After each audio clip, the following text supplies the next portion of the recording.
Mari kita berdoa. Bapa, terima kasih karena kami boleh menjadi umat Tuhan yang beruntung, umat Tuhan yang dipilih, yang ditetapkan untuk menjadi umat Allah yang boleh hadir pada pagi hari ini. Bukan karena kekuatan kami, bukan karena kegagahan kami. Kalau hari ini kami masih tetap kuat, kalau hari ini kami masih bisa melihat suami, melihat istri, melihat anak, melihat keluarga, melihat orang-orang yang ada di sekitar kami, itu semua karena anugerah Tuhan. Kalau hari ini kami masih punya pekerjaan, kalau hari ini kami masih punya lahan, kalau hari ini kami masih bisa menikmati pendidikan, itu semua karena anugerah Tuhan. Dan pada pagi hari ini, ketika kami mengingat karya Allah yang begitu mengagumkan, karya Allah yang begitu menakjubkan kami, bahwa Kristus bangkit di antara orang mati, memberikan pengharapan yang baru, sehingga apapun pergumulan dan tantangan yang kami hadapi hari ini, kami percaya kebangkitan Tuhan akan menjamin bahwa kami juga akan mampu bangkit untuk mengikuti karya Tuhan yang sudah terjadi 2000 tahun yang lalu. Dan biarlah hari ini dengan iman yang tertuju kepada Tuhan, apapun persoalan yang kami hadapi, masalah-masalah yang sedang menghimpit kami percaya kebangkitan Tuhan akan memberikan pengharapan yang baru dan kami akan menikmatinya. Terima kasih Bapa di surga. Urapi hamba-Mu dengan urapan yang baru, agar pesan firman Tuhan ini dapat disampaikan dengan bahasa yang sederhana.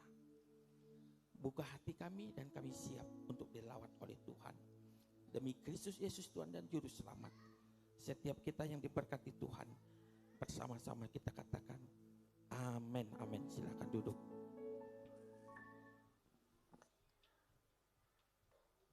Shalom Bapak Ibu. Kita bersyukur pada pagi hari ini kita boleh ada di tempat ini. Kita senang karena melihat iman yang terus terjaga, iman yang terus terpelihara dalam mahakarya Allah. Mahakarya Allah yang pertama adalah Natal, Kristus sudah lahir. Mahakarya Allah yang kedua, Kristus mati. Mahakarya Allah yang ketiga, Kristus hari ini bangkit. Mahakarya Allah yang keempat, Kristus akan naik ke sorga, menyediakan tempat rumah yang indah bagi saya dan saudara. Dan mahakarya Allah yang kelima, Roh Kudus dicurahkan. Dan satu lagi mahakarya Allah yang akan digenapi, yaitu kedatangan Yesus yang kedua kali. Inilah mata rantai iman kita. Mata rantai yang terus kita sedang jalani. 5 mahakarya Allah sudah terjadi. Allah sudah lahir, Allah sudah mati, Allah sudah bangkit, Allah sudah naik ke surga, menyediakan tempat. Allah sudah mengutus rohnya yang kudus. Satu mahakarya yang belum terjadi, yaitu kedatangannya. Dan inilah yang menjadi tujuan kita. Mengapa kita mati-matian melayani Tuhan? Mengapa kita mati-matian mempersiapkan diri untuk datang menyembah Tuhan? Karena kita percaya bahwa kita akan menuju ke tempat yang terindah. Dunia ini hanya sementara, tetapi tempat kita yang sesungguhnya adalah rumah Bapa. Seperti pujian kesaksian tadi, ada taman yang indah yang tidak bertepi. Di sanalah saya dan saudara akan mencapainya.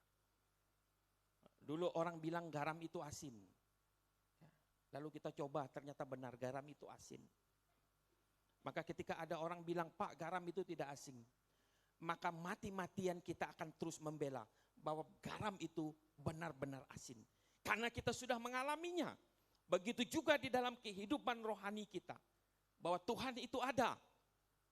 Tuhan itu nyata, Tuhan itu hidup, Tuhan itu bangkit. Maka apapun persoalan-persoalan yang kita hadapi, itu tidak akan membuat kita gentar. Untuk kita terus mencari Tuhan. Untuk kita terus berjalan bersama-sama dengan Tuhan. Pada pagi hari ini sesuai dengan tema yang sudah dibuat oleh Badan Pengurus Pusat Gereja Kemah Injil Indonesia. Pada tahun ini tema Paskah adalah kebangkitan Kristus. Memberi hidup yang penuh pengharapan. Yang diambil di dalam 1 Petrus pasal yang pertama ayat yang ketiga. Saya akan membacakan firman Tuhan ini bagi kita.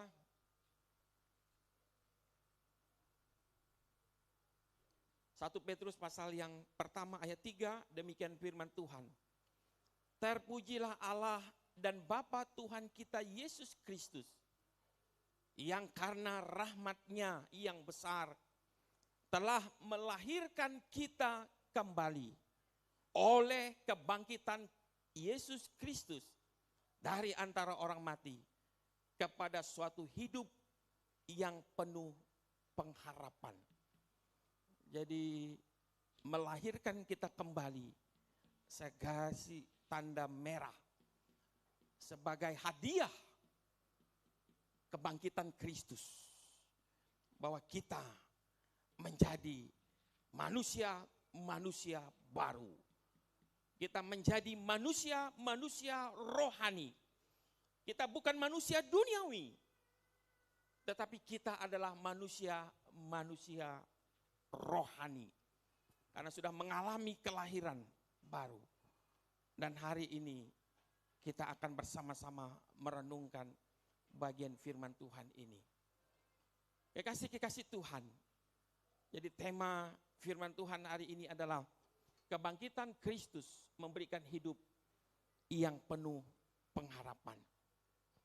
Bapak Ibu Saudaraku, ada 2 keluarga Kristen. 2 keluarga ini mereka sama-sama orang Kristen. Mereka tinggal bertetangga. Rumah mereka berdekatan. Yang pertama adalah Kristen KTP. Atau yang istilah Kristen kapal selam. Kadang-kadang timbul, kadang-kadang tenggelam. Natal dia ada. Habis itu tenggelam lagi. Paskah muncul lagi. Ya. Setelah itu tenggelam lagi. Ya.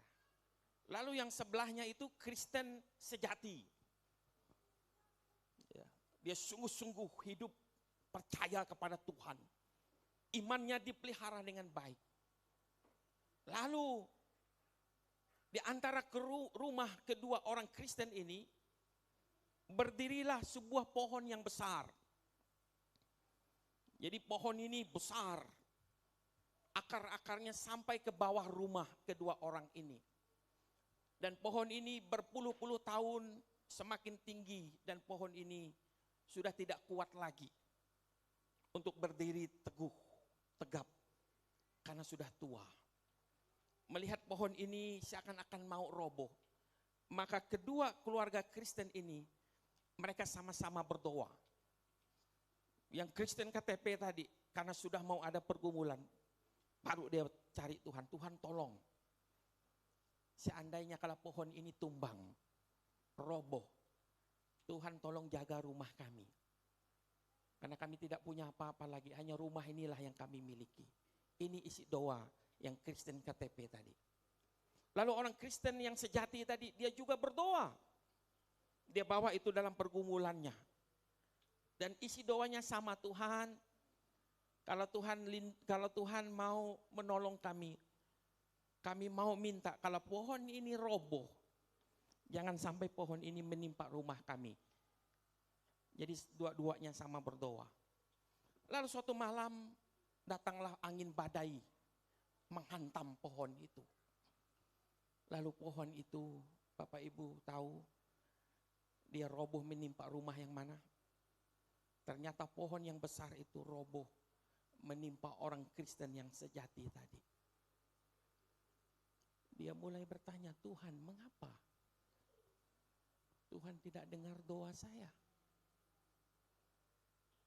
Saya sudah setia mengikuti Tuhan.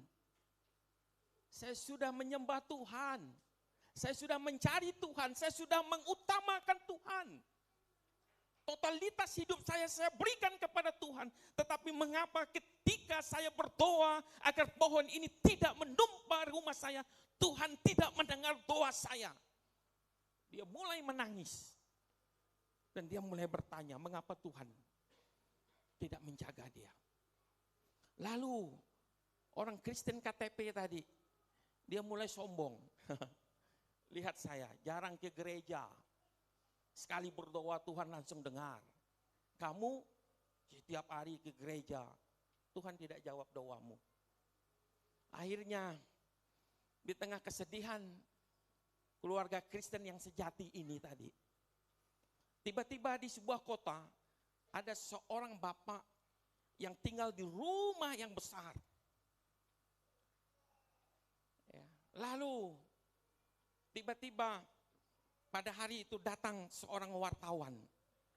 Wartawan ini datang lalu dia meliputi berita tentang ada rumah yang ditimpa oleh pohon besar.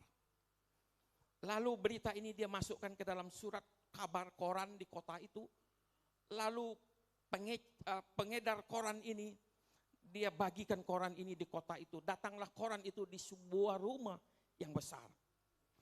Lalu sang pemilik rumah itu pagi-pagi dia keluar, dia buka pintu, lalu dia baca koran itu. Dan ketika dia baca koran itu, dia mulai tersentuh. Ya, karena lihat gambar itu. Lalu apa yang dikatakannya? Saya mau pergi ke tempat di mana rumah ini ditimpa oleh pohon. Akhirnya dia pergi.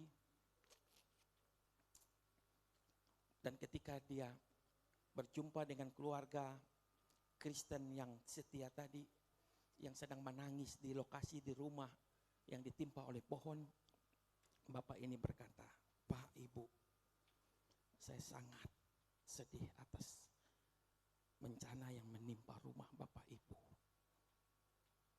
Saya datang hari ini, saya ingin memberkati Bapak Ibu. Saya ingin membangun rumah Bapak Ibu kembali. Dan rumah ini akan saya bangun 2 tingkat. Bapak Ibu, apa makna dari cerita ini? Menjadi Kristen belum tentu segala sesuatu sesuai dengan harapan kita. Tetapi ketika kita benar-benar setia dengan Tuhan, ketika kita totalitas memberi diri untuk melayani Tuhan, ketika kita sungguh-sungguh mengikuti jalan-jalan Tuhan, tetap ada masalah, tetap ada pergumulan, tetap ada kesulitan, karena kita hidup di tengah-tengah dunia yang sudah berdosa, dunia yang penuh dengan duniawi. Tetapi ketika kita sungguh-sungguh ikut Tuhan, semua persoalan pada akhirnya ada mujizat Tuhan yang terjadi. Jadi jangan pernah merasa sia-sia kita setia dengan Tuhan. Jangan pernah merasa saya sudah lama setia dengan Tuhan.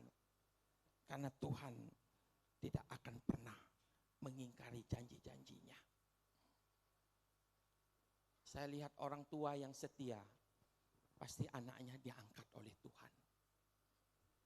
Kalau orang tua setia menjadi BPJ, menjadi pelayan Tuhan, maka anak-anaknya juga diberkati, diangkat oleh Tuhan. Maka untuk itu, apapun kesulitan yang kita hadapi, tetaplah kita setia untuk melayani. Mari kita menabur yang baik. Karena ketika kita menabur yang baik, menanam yang baik, kita juga akan menuai yang baik. Tahun 90, bapak saya, dia memberi bantuan kepada satu siswa STA di Kelansam. Setiap bulan dia kasih bantuan. Dan siswa ini boleh selesai dengan baik. Itu terjadi tahun 90-an. Lalu tahun 2000-an, ketika saya masuk sekolah teologi, apa yang bapak saya tanam, itu yang anaknya tabur. Ya, jadi selesai kuliah S1, saya dapat beasiswa S2 ya, dari kampus. Padahal yang bapak saya tanam dulu tuh enggak banyak. Mungkin 1 bulan itu enggak nyampe 100 mungkin. Karena dikirim lewat pesawat MAP, pilot MAP. Karena pesawat itu akan ke Kelansam. Taburannya dikit aja. Tuaiannya dikit saja. Tapi saya menabur apa yang bapak saya tuai. Jadi kalau kita menanam yang baik, maka kita akan menuai yang baik. Tapi kalau kita menanam yang tidak baik, mungkin saja kita menuai tidak baik. Mungkin bukan kita, tapi mungkin anak cucu kita. Generasi-generasi yang berikutnya. Jadi Bapak Ibu Saudaraku, inilah yang menjadi pengharapan sebagai wujud bagaimana kita merayakan kebangkitan Tuhan. Bahwa kebangkitan Tuhan membawa pengharapan kepada kehidupan yang baru. Bahwa apapun yang kita buat hari ini, kita percaya dengan iman bahwa suatu saat Tuhan akan menyatakannya. Mungkin tidak tahun depan, mungkin tidak 2 tahun, tetapi suatu saat yang indah pasti Tuhan nyatakan. Kalau hidup kita penuh dengan iman dan pengharapan. Bapak Ibu Saudaraku, kadang-kadang kita bertanya apa sih yang menyebabkan kita menderita? Ada 4 penderitaan, penyebab penderitaan. Yang pertama, kita menderita karena kita hidup di tengah dunia yang terkutuk karena dosa. Dosa yang sudah mendominasi hidup kita. Dosa yang sudah menguasai hidup kita. Sehingga hati kita penuh kecenderungannya untuk melakukan dosa. Sehingga dosa mengakibatkan Adam dan Hawa terbuang dari Taman Eden yang indah. Lalu yang kedua, penderitaan disebabkan karena kelalaian kita. Anak-anak muda sudah dikasih tahu, jangan. Masih tetap saja. Tidak boleh. Dinasehat. Tapi tetap aja melawan. Ya, atau sama juga deh kita hari ini. Ya. Ada teman saya bilang, Pak, itu orang yang merokok, dia enggak bisa baca tulisan, dia bilang. Ya, karena di bungkus rokok itu jelas ada tulisan. Ya, mengakibatkan penyakit kanker. Ya, jadi mereka enggak bisa baca. Ya, karena ya pelayanan di rumah sakit itu kebanyakan itu adalah karena akibat kita. Ya, saya perokok berat dulu. Sangat susah meninggalkannya. Ya, tahun 2000 ya. Masuk sekolah teologi masih 2 tahun itu saya masih ngerokok. Ya, berat sekali, sembunyi-sembunyi. Ya, tapi akhirnya bisa berhenti. Ya, jadi kadang-kadang penderitaan itu karena kelalaian kita. Ya. Yang kolesterol ya ada daging sikat saja. Wah, maka naiklah kolesterol. Ya, akhirnya kita menderita. Itu kan karena kelalaian kita. Ya, asam urat masih makan yang banyak. Ya, gula makan nasi yang banyak. Ya, jadi penderitaan bukan karena kelalaian kita. Lalu ada juga penderitaan karena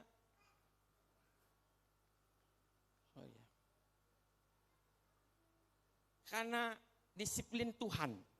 Ya, kadang-kadang Tuhan kasih ya, disiplin ya, agar kita kembali lagi. Agar kita tidak ya, jatuh terlalu jauh. Ya, dia tarik kita, dia hajar kita penuh dengan kasih. Lalu penderitaan yang berikutnya adalah Karena iman kita kepada Tuhan. Iman kepada Tuhan menyebabkan kita menderita. Kembali kepada teks yang ditulis oleh Petrus.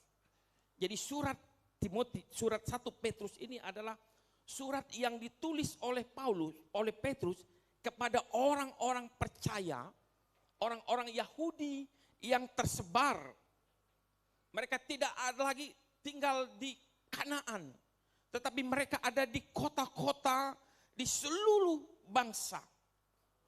Padahal mereka adalah umat yang dipilih Allah, umat yang dijanjikan oleh Allah. Sehingga ketika mereka hidup tersebar di suku-suku bangsa ini, mereka mengalami penderitaan. Mengapa? Karena mereka bukan kewarganegaraan Romawi. Mereka bukan kewarganegaraan bangsa di mana mereka tinggal. Karena mereka bangsa Yahudi. Sehingga Petrus menguatkan mereka, meneguhkan mereka bahwa mereka bukan hanya warga kenegaraan dunia, tetapi mereka juga adalah warga kenegaraan Allah.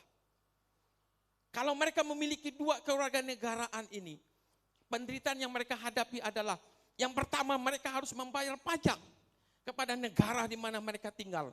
Lalu yang kedua, mereka juga harus mempersembahkan, harus mengumpulkan persembahan kepada rumah Allah, bait Allah. Sehingga mereka ada di dalam penderitaan. Dan tema dari kitab Petrus adalah penderitaan. Ada 16 kali Petrus menulis penderitaan. Bapak Ibu Saudaraku, bagaimana kebangkitan Kristus memberikan hidup yang penuh pengharapan. Jadi kematian Kristus di atas kayu salib 2023 yang lalu sudah terjadi. Lalu kita percaya kepada Tuhan tahun 2000. Ternyata itu sudah berlangsung begitu lama. Bagaimana kita menjelaskan bahwa kita sudah mengalami kelahiran baru? Bahwa ternyata karya Allah di atas kayu salib 2000 tahun yang lalu, ketika dia ada di atas kayu salib, dia sedang melawan kutukan, dia sedang menghapus kutukan, sehingga ketika kita percaya, maka karya Allah di kayu salib ini mengubah hidup kita. Kita dilahirkan baru, menjadi manusia baru.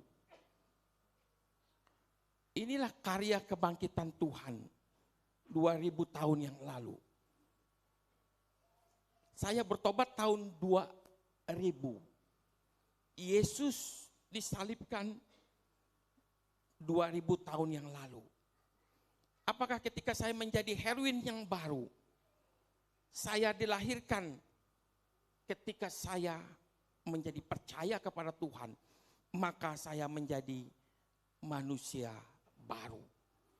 Jadi istilah lahir baru adalah gen now. Gen, kalau kita orang medis biasa menggunakan kata gen, genetik gen. Gen now adalah sebuah tindakan, metafora yang dipakai oleh Petrus bahwa keselamatan itu adalah kita menjadi ciptaan baru, menjadi manusia baru, menjadi manusia rohani. Ketika kita menjadi manusia rohani, maka ada hubungan dengan roh kita, dengan roh Allah. Ada keintiman karena kita menjadi manusia yang baru.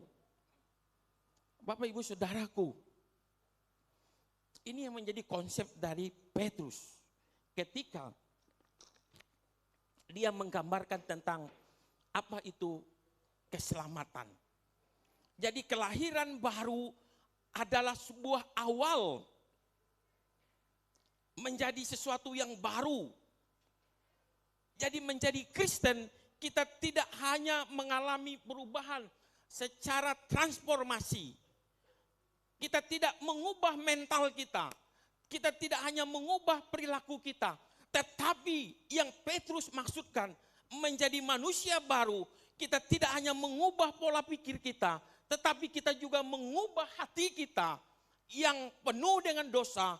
Lalu dihidupi dengan roh. Maka Roh Kudus itulah yang menjadikan kita baru. Sehingga menghasilkan pikiran-pikiran yang baru. Menghasilkan perilaku-perilaku yang baru. Karena kita sudah dilahirkan baru melalui kebangkitan Kristus.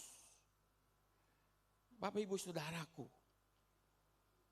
ketika kita menjadi manusia baru, maka kita adalah menjadi manusia rohani. Kenapa kita menjadi manusia rohani? Di dalam Kejadian 2 ayat 7, ketika Allah menciptakan Adam, manusia pertama itu, demikian firman Tuhan, ketika itulah Tuhan Allah membentuk manusia dari debu tanah dan menghembuskan napas hidup, nasamah, yang berarti jiwa atau roh, ke dalam hidungnya. Demikian manusia itu menjadi makhluk hidup. Jadi saya dan saudara dari pernyataan firman Tuhan ini adalah manusia hidup, ciptaan Tuhan yang terdiri dari debu tanah dan non materi, yaitu roh dan jiwa. Sehingga jiwa manusia itu adalah kekekalan. Roh dan jiwa kita akan hidup kekal. Apakah kekal bersama Tuhan atau kekal di bawah penghukuman Tuhan di api neraka. Jadi kita adalah manusia rohani. Dan ketika kita menjadi manusia rohani, bahwa kita tidak hanya terlihat secara fisik, tetapi di dalam diri kita ada manusia yang tidak kelihatan, yaitu jiwa dan roh. Sehingga tubuh manusia, perilaku manusia itu digerakkan oleh roh, digerakkan oleh jiwa yang mengambil keputusan lalu diterjemahkan oleh fisik. Jadi kebangkitan Kristus membuat kita lahir baru. Di dalam diri kita ada roh yang membuat kita menerjemahkan dalam bentuk fisik. Jadi jiwa manusia itu digerakkan roh. Dan dalam jiwa kita Allah menaruh roh sebagai materai kekekalan. Dan di dalam manusia, di dalam roh itu ada potensi Tuhan. Inilah makna mengapa kita dilahirkan kembali.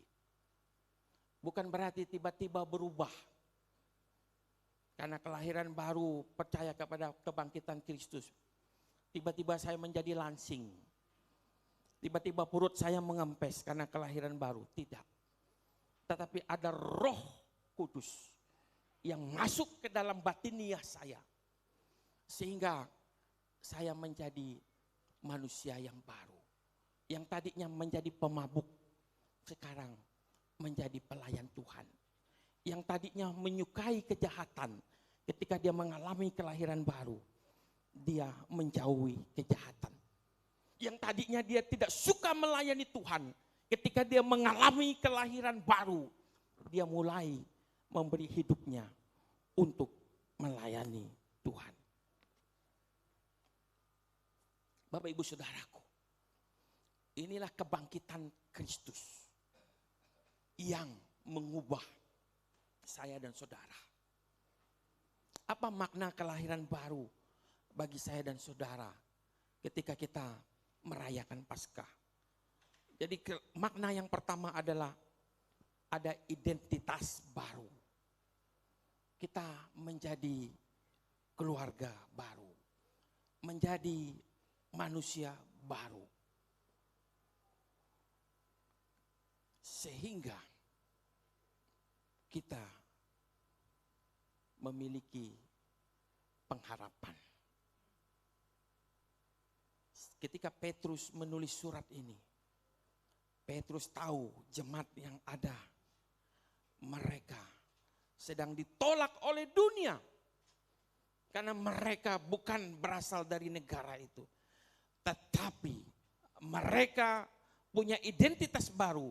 Mereka dipilih, ditetapkan oleh Allah. Pada ayat yang kedua, ya, yaitu orang-orang yang dipilih sesuai dengan rencana Allah. Inilah identitas kita, bahwa kita sudah dipilih oleh Tuhan. Di antara banyak miliaran, 7 miliar lebih manusia di dunia ini, tidak semuanya dipilih oleh Allah. Ini bicara tentang teologi keselamatan.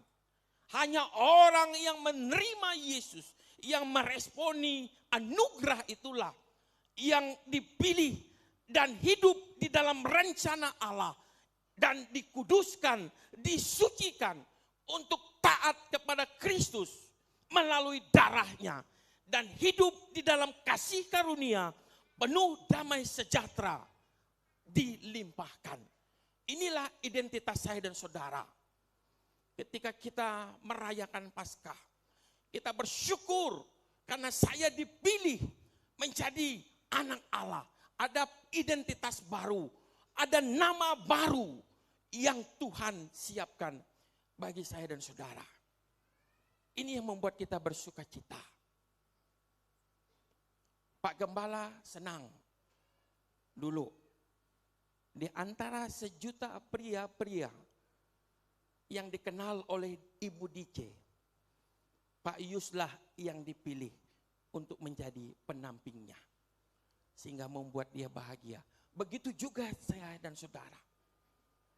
Kita berbahagia karena kita dipilih dan menjadi identitas baru. Mungkin kita sedang bertanya, bagaimana dengan kehidupan kita? Saya sudah terlalu jauh dengan Tuhan. Saya sudah begitu menyakitkan hati Tuhan. Saya tidak konsisten dengan Tuhan. Tetapi dengan identitas baru, kita menjadi orang-orang yang diselamatkan. Untuk apa? Untuk apa Tuhan menyelamatkan saya dan saudara? Untuk apa Tuhan menebus hidup saya dan saudara? Agar ada harta yang tidak ternilai, yang tersimpan di sorga nanti, yaitu saya dan saudara. Hidup kita menuju kepada tempat yang Tuhan sudah siapkan. Kita sedang diproses, kita sedang melatih diri untuk berjumpa dengan Tuhan selama-lamanya. Lalu yang kedua, makna kelahiran baru adalah kita mengalami kehidupan yang penuh dengan harapan. Bapak Ibu Saudaraku, jadi hidup yang penuh harapan adalah hidup yang berorientasi kepada masa depan. Kita meninggalkan masa lalu kita. Ada warisan sorga. Sehingga kalau kita melihat di ayat yang ke-8, ayat yang ke-6, bergembiralah akan hal itu. 1 Petrus 1 ayat 6. Sekalipun sekarang ini kamu seketika harus berduka cita oleh berbagai pencobaan. Artinya apa? Jadi penderitaan itu hanya seketika. Penderitaan itu paling lama 70, paling lama 80. Itu tidak sebanding dengan kehidupan selama-lamanya bersama dengan Tuhan. Di dunia ini kita akan mengalami penderitaan, tapi itu tidak sebanding. Tidak senilai dengan kehidupan selama-lamanya. Ya. Kalau kita pernah naik kereta api ini ada 2 rel. Ya, rel kiri dan rel kanan. Rel kiri ini adalah rel berkat. Menjadi Kristen, kita diberkati, dipilih, diselamatkan, mendapatkan anugerah.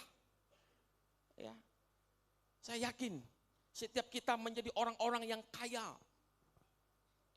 Mengapa kita kaya? Kita punya uang mungkin satu keluarga lebih dari 1 miliar di rumah. Bagaimana cara menghitungnya? Ya, misalnya ya Pak Andreas, Ketua Panitia, tiba-tiba hari ini ada yang datang bawa uang 1 miliar. Lalu dibilang, Pak Andreas, saya mau beli istri Bapak misalnya. Maukah Bapak kasih 1 miliar? Ya, pasti beliau tidak akan kasih. Berarti beliau menyimpan uang di rumah lebih dari 1 miliar. Karena jiwa kita tidak ternilai.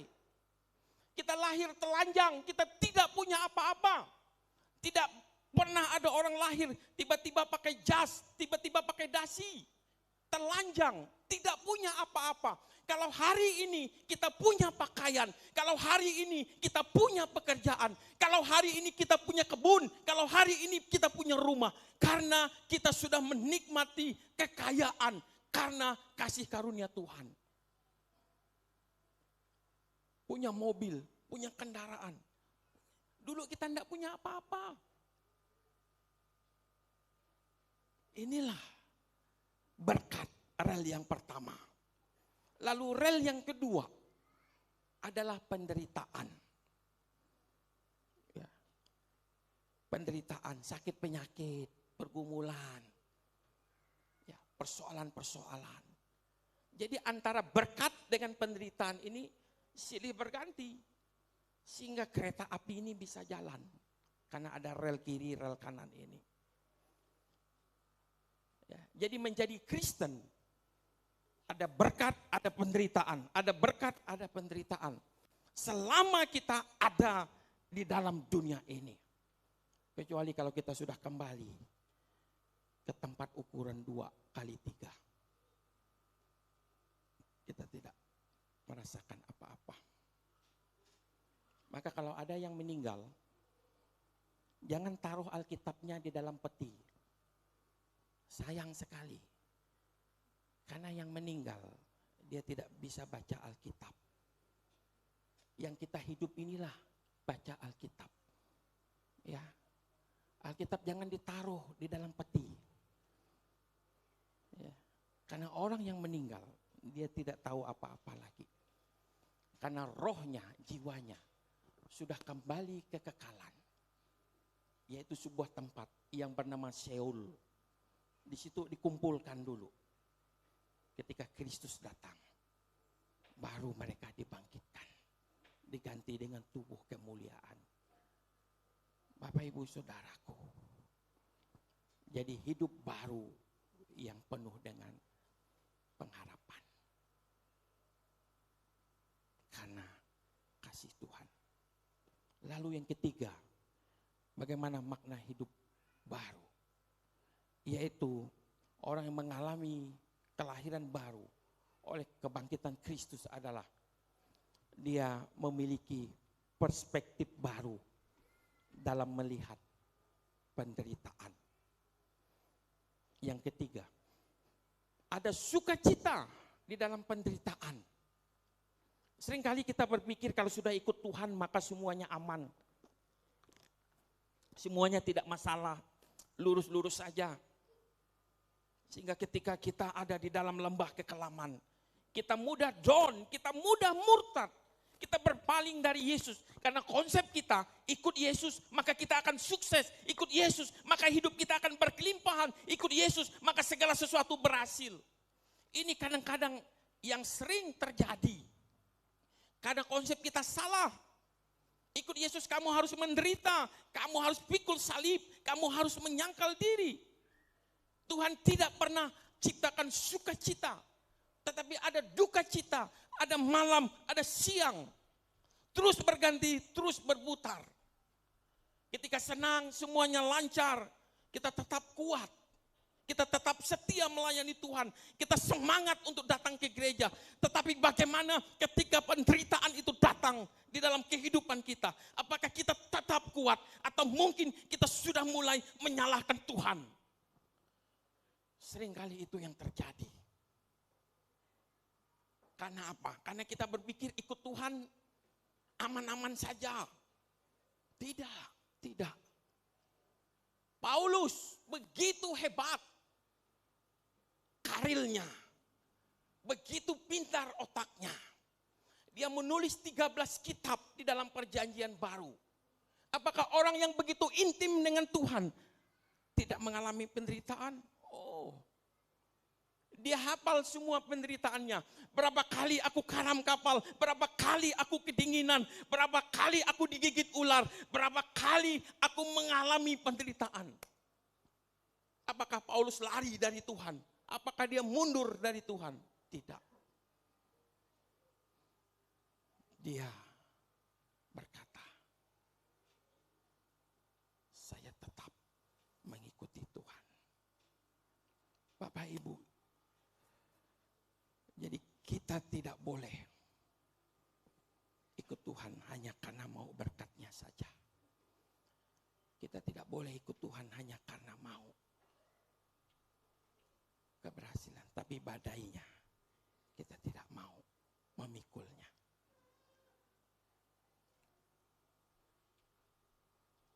Di dalam Filipi pasal yang kedua ayat 12. Tetap kerjakan keselamatanmu dengan takut dan gentar. Walaupun kita sudah diselamatkan, ada responsibility, ada tanggung jawab. Kita tidak hanya menjadi Kristen terdaftar, kita tidak hanya menjadi Kristen karena kartu tanda penduduk. Tetapi menjadi Kristen, kita harus memikul salib, kita harus menderita, kita harus menyangkal diri. Di dalam 2 Korintus 11 ayat 22-23. Paulus begitu hafal semua penderitaannya. Apa yang membuat dia tangguh? Apa yang membuat dia hebat? Apa yang membuat dia tidak mundur ketika dia menghadapi penderitaan? Paulus orang yang ada di atas rata-rata. Dia punya potensi yang luar biasa. Dia murid dari seorang guru Gamaliel. Tetapi kenapa dia bisa direla disiksa, bahkan mengorbankan segala-galanya? Apa rahasianya? Ternyata perjumpaannya dengan Tuhan membuat dia menjadi manusia baru. Kalau kita sudah berjumpa dengan Tuhan, kita sudah mengalami kebangkitan Tuhan, maka kita punya perspektif yang berbeda ketika kita melihat penderitaan. Inilah makna kelahiran baru. Ketika kebangkitan Kristus memberi hidup yang penuh pengharapan. Apa harapan kita? Bahwa kita sudah menjadi anak Allah. Identitas baru. Ada nama kita di surga. Nama yang dicatat oleh Tuhan di dalam buku kehidupan. Yang kedua, makna kita sudah mengalami kelahiran baru di dalam kita merayakan kebangkitan Kristus. Kita memiliki perspektif dalam penderitaan. Dan yang ketiga adalah hidup baru yang penuh dengan pengharapan. Apapun tantangan kita hari ini, kebangkitan Kristus menjadi jaminan. Dia mampu menang. Di dalam khotbah malam yang pertama, kita melihat kegagalan seorang yang bernama Petrus. Dia berjanji, saya mau mengikuti Tuhan. Tetapi apa yang terjadi? Dia menyangkali Tuhan. Bahkan dia tertidur di Taman Getsemani. Tetapi setelah kebangkitan Kristus, dia bangkit dari kegagalan. Dia dipakai Tuhan secara luar biasa. Luar biasa. Satu kali khotbah 3.000 orang bertobat. Belum pernah selain Yesus, manusia di muka bumi ini ketika dia bertobat, ketika dia berkhotbah, ribuan orang menyerahkan diri, percaya kepada Tuhan. Mungkin saya sudah beratusan kali khotbah, mungkin belum ada yang bertobat. Tapi Petrus satu kali bertobat, 3.000 orang menyerahkan diri, percaya kepada Tuhan. Artinya Petrus pernah gagal. Petrus pernah menyangkal Yesus. Petrus pernah tertidur. Petrus pernah terlelap.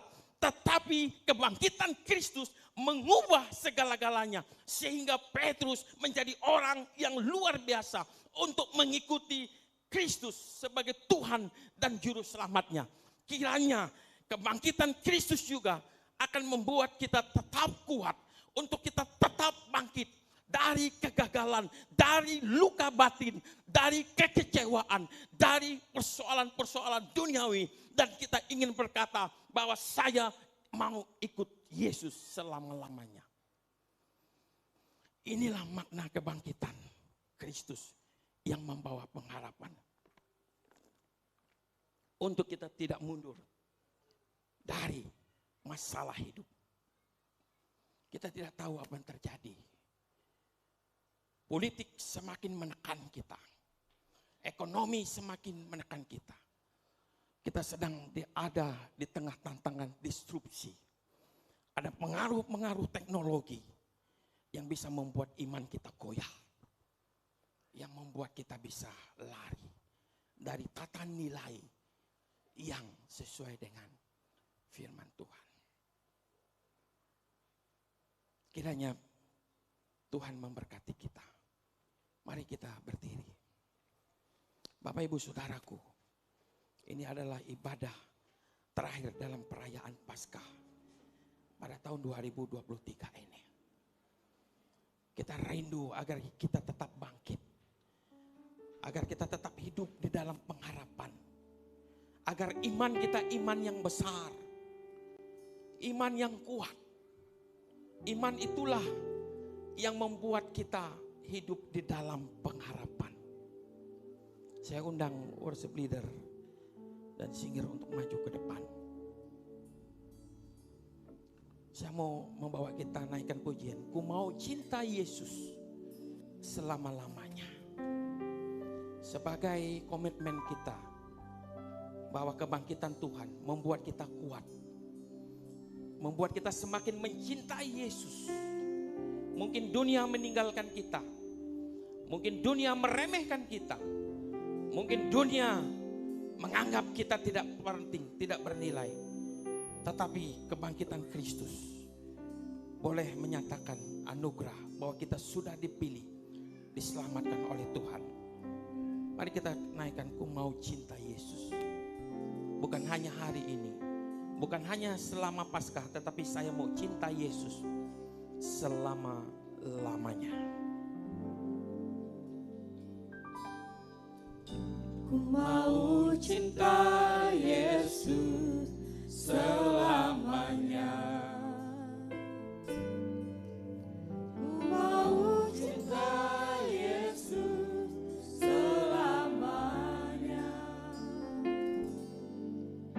Meskipun badai silih berganti dalam hidupku, ku tetap cinta Yesus selamanya.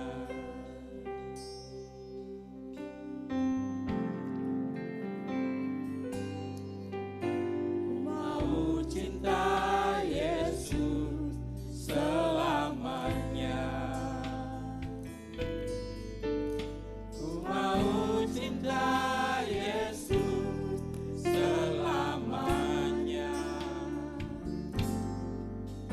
Meskipun badai silih berganti dalam hidupku, ku tetap cinta Yesus selamanya. Ya Aba, ya Bapa.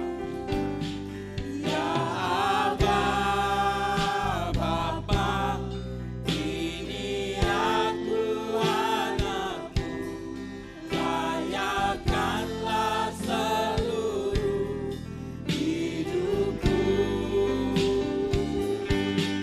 Ya Aba, Bapa, ini aku anakmu, abailah sesuai dengan rencanamu. Biarkan musik mengalunkan pujian ini dengan lembut. Kekasih-kekasih Tuhan, kita sudah menjadi manusia baru. Kita sudah menjadi manusia rohani. Bagaimana dengan tindakan kita hari ini? Apakah kebangkitan Kristus yang membawa kita, yang menjamin kita bahwa kita sudah menjadi manusia baru? Apakah kita sungguh-sungguh mengasihi Tuhan? Apakah kita sungguh-sungguh untuk memberikan yang terbaik kepada Tuhan? Apakah kita sungguh-sungguh mempersembahkan yang terbaik di dalam seluruh aspek kehidupan kita, di dalam keluarga rumah tangga kita, di dalam usaha dan pekerjaan kita, dalam karir kita, di dalam usaha yang sedang kita kerjakan? Apakah kita sudah mempersembahkan yang terbaik kepada Tuhan? Kiranya melalui momen Paskah ini ada kebangkitan yang terjadi. Yang pertama, di dalam diri kita, agar Roh Kudus menguasai hati dan pikiran kita, sehingga kita takut untuk melakukan dosa, sehingga kita terus membangun keintiman dengan Tuhan, sehingga kita terus mendengar suara Tuhan. Yang kedua, ketika kita sudah menerima kehidupan yang abadi dengan Tuhan, apakah kita sudah melakukan yang terbaik untuk melayani Tuhan? Hidup kita hanya sementara. Tuhan memanggil kita bukan hanya untuk percaya dan bertobat, tetapi Tuhan memanggil kita untuk melayani Dia. Apapun potensi yang ada pada kita, jangan sampai kita tidak melayani Tuhan. Dan yang ketiga, kalau ada Roh Tuhan yang berbicara untuk kita, memberikan hidup kita secara totalitas, untuk menjadi hamba Tuhan, untuk menjadi pendeta, untuk menjadi pemimpin-pemimpin rohani, jangan biarkan itu menghalangi kita. Minta Roh Kudus meneguhkan kita. Tuhan, saya mau menjadi seorang hamba Tuhan. Saya mau menjadi alat dalam tangan Tuhan. Inilah aplikatif yang kita lakukan dalam perayaan Natal. Yang pertama, ada pembaharuan manusia rohani kita. Kita tidak marah-marah lagi. Kita tidak benci lagi. Kita tidak menghakimi orang. Kita tidak mencari kelemahan, kesalahan siapapun. Tetapi dengan roh yang ada dalam diri kita, kita selalu rindu untuk melakukan yang terbaik. Banyak kesempatan untuk melayani di gereja yang besar ini. Mari bekerja sama dengan gembala, dengan BPJ. Karena kita akan menjadi saksi bagi dunia ini. Orang akan percaya ketika melihat ada gereja, ada umat yang begitu antusias, yang begitu rela berkorban untuk melayani Tuhan. Sesibuk apapun pekerjaan kita, seberat apapun tantangan dalam rumah tangga kita, jangan sampai menghalangi untuk kita melayani Tuhan. Dan kita minta Roh Kudus mengubah kita. Kalau dalam melayani Tuhan ada karakter-karakter yang tidak baik, ada motivasi-motivasi yang tidak baik, mari kita terbuka dengan Tuhan. Tuhan, saya mau melayani Engkau dengan hati yang murni, dengan hati yang bersih. Tidak ada motivasi yang lain. Saya mau mempermuliakan nama-Mu. Dan yang ketiga, mari berdoa untuk hamba-hamba Tuhan. Berdoa untuk gembala. Berdoa untuk sekolah tinggi teologi yang hari ini sedang berjuang untuk mencetak hamba Tuhan, untuk mempersiapkan generasi-generasi yang takut dan melakukan kehendak Tuhan di zaman ini. Terima kasih Bapak. Teguhkan kami. Biarlah pesan Paskah tahun ini menyentuh hati kami, menguatkan kami di tengah badai penderitaan, menguatkan kami di tengah-tengah kehidupan yang begitu mengerikan ini. Berkatilah setiap hamba-hamba Tuhan yang melayani di tempat ini. Pendeta Yus Predi, Tuhan pakai hambamu untuk menjadi alat yang luar biasa. Sehingga jemaat di tempat ini semakin bertumbuh, bertambah, berdampak bagi dunia. Berkati Ibu sebagai penamping yang setia, sebagai penopang yang selalu menemani dalam pelayanan ini. Kedua anak mereka, baik yang sedang kuliah, yang sedang duduk bangku sekolah dasar, Tuhan berkati. Kami berdoa untuk hambamu yang juga melayani di sini, Evangelis Immanuel Matu. Tuhan berkati dia, anak muda yang punya potensi. Biarlah dunia tidak menggiring dia untuk kepada hal-hal yang tidak mempermuliakan Tuhan. Tuhan pakai karunia talenta yang ada pada dia untuk melayani Tuhan. Kami berdoa untuk badan pengurus jemaat yang ada di tempat ini. Kesetiaan mereka melayani Tuhan, pengorbanan mereka. Mungkin mereka meninggalkan keluarga, mungkin mereka meninggalkan pekerjaan, mengutamakan pelayanan di tempat ini. Tuhan berkatilah mereka. Biarlah janji berkat Tuhan terus tercurah, melimpah-limpah di dalam kehidupan mereka. Kami berdoa untuk jemaatmu yang hadir pada pagi hari ini. Kami tahu ketika kami hidup, kami punya tantangan, kami punya pergumulan. Biarlah lawatan Tuhan terjadi atas mereka. Sehingga kehadiran mereka dalam momen Paskah ini tidak membuat mereka sia-sia. Tapi ada kekuatan baru, ada damai sejahtera. Karena mereka sudah dipilih oleh Allah menjadi anak Allah dan hidup dengan iman, penuh dengan pengharapan dan sedang menuju ke rumah yang indah. Terima kasih Bapa. Kami bersyukur untuk anugerah Tuhan. Kiranya kasih dari Allah Bapa, Sang Pemelihara yang sempurna, pengorbanan yang begitu agung di dalam Tuhan kita Yesus Kristus, yang adalah Tuhan dan satu-satunya juru selamat kita. Persekutuan yang indah di dalam Roh Kudus kiranya menyertai kita mulai dari hari ini sampai selama-lamanya. Demi Kristus Yesus Tuhan dan juru selamat, setiap kita yang diberkati Tuhan, bersama-sama kita katakan amin. Beri kemuliaan bagi nama Tuhan.